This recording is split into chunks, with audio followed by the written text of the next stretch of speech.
किती वेळा सांगितलं हो बाप्पा तुम्हाला, इतकं गोड खाऊ नका चपाजीवाला.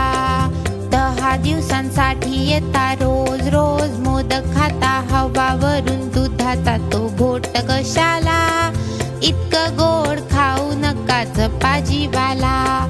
रोज गोड खाऊन तुमचा किडेलो हो दात, का नाही खात तुम्ही साधा वरण भात.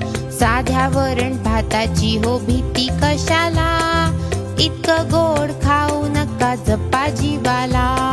हळूच तुमच्या कानात सांगते तुम्ही माझं ऐका बाप्पा, तुमचे सगळे मोदक तुम्ही मला देऊन टाका. मग नको कशाची ही भीती तुम्हाला, इतकं गोड खाऊ नका चपाजीवाला. किती वेळा सांगितलं हो बाप्पा तुम्हाला, इतकं गोड खाऊ नका चपाजीवाला. इतकं गोड खाऊ नका चपाजीवाला. इतकं गोड खाऊ नका चपाजीवाला.